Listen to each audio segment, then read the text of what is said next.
शिक्षा के बारे में बाइबल क्या कहती है? उत्तर, नीति वचन की पुस्तक सुलेमान के द्वारा उसके पुत्रों को दिए निर्देशों से भरी हुई है।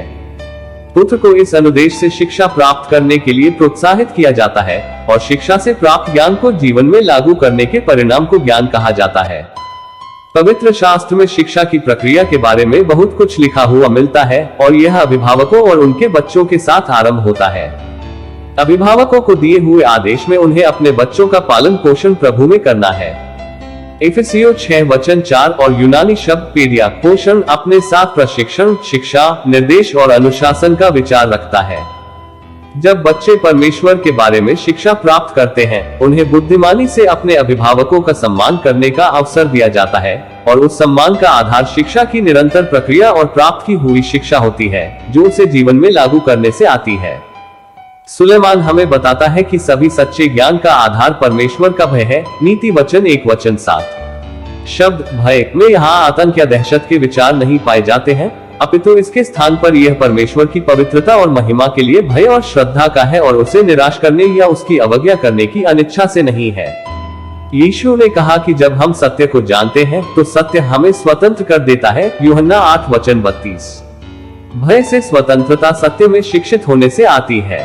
रोमियो की पुस्तक में प्रेरित पौलुस 11 बार जानने या जानकारी शब्द का उपयोग करता है।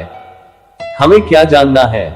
हमें स्वयं को परमेश्वर के वचन से शिक्षित करना है, क्योंकि जब हम आत्मिक ज्ञान को प्राप्त करते हैं तब हम उस ज्ञान को व्यवहारिक तरीके से अपने जीवन में लागू कर सकते हैं। स्वयं को परमेश्वर के अधीन कर देने और ईश्वरीय ज्ञान का प्रयोग करके आत्मा और सच्चाई के साथ प्रभु की सेवा कर सकते हैं।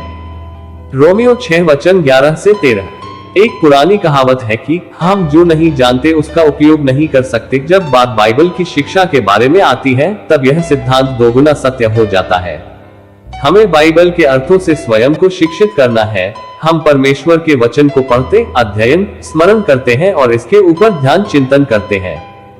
प्रेरित पौलुस तीमुथियुस को उपदेश देता है कि अपने आप को परमेश्वर का ग्रहण योग्य और ऐसा काम करने वाला ठहराने का प्रयत्न कर जो सत्य के वचन को ठीक रीति से काम में लाता है। 2 तीमुथियुस 2:15 अध्ययन का अनुवाद करने के लिए यूनानी शब्द का अर्थ है परिश्रम करना, स्वयं के ऊपर लागू करना या स्वयं के ऊपर लागू करने के लिए शीघ्रता से है। इसलिए स्वयं को सीखने या शिक्षित करने के लिए हमें कहा गया है कि हम परमेश्वर के वचन का अध्ययन परिश्रम के साथ करें। इसका कारण पौलुस के द्वारा तीमुथियुस को लिखी हुई दूसरी पत्री में पाया जाता है।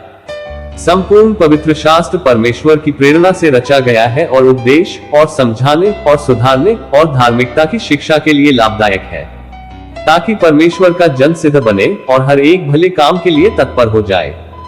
2 तीमुथियुस 3:16-17 विचार यहाँ पर यह है कि परमेश्वर का वचन हमें सिद्ध या परिपक्व करता है और हमें शिक्षित, विश्वासयोग्य सेवकों की तरह सुसज्जित करता है। बाइबल आधारित शिक्षा नया जन्म पाए हुए विश्वासियों को प्रशिक्षित करती है ताकि परमेश्वर उनमें उस कार्य को पूरा कर सके जिसके लिए उसने उन्हें ठहराया है। इफिसियों 2:10 बाइबल आधारित शिक्षा हमें हमारे मनों के नए किए जाने के द्वारा रोमियो 12:2 मसीह के मन के ज्ञान को लागू करने की चलती रहने वाली प्रक्रिया के साथ परिवर्तित कर देती है, जो परमेश्वर की ओर से हमारे लिए ज्ञान ठहरा, अर्थात धर्म और पवित्रता और छुटकारा। 1 कुरिन्थियों 1:30